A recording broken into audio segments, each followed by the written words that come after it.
Okay everyone, welcome back to the Price Action Labs YouTube channel. So here we're going to be going over supply and demand using the footprint charts, right? So I've had so many questions about volume delta, how I can use the volume profile to predict accurate supply and demand zones using order flow footprint charts on the ATAS platform.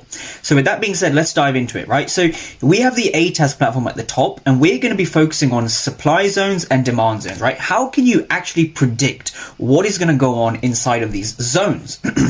So let's break this down. So if we just take a look at on the left hand side, right, we have a supply area in red. So you need to understand a couple of things, right? So when you trade, you want to have less rules and not more rules, right? So this is something I call the XXX model.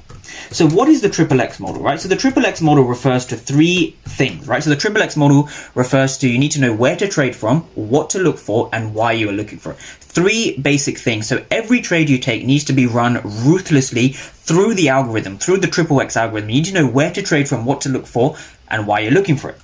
So if I were to break this down even more simple for the SMC ICT traders, or just generally anyone, you're looking for a key level, right? You're looking for a key level to trade from. You're looking for price to enter the key level. So you're looking for an entry. Then you're confirming everything with the order flow, right? So I'm just going to write OF, right? Order flow. And that's what we're going to be going over. So when you're taking a trade from an order block or a supply area or a demand area, say this is a supply area over here, right?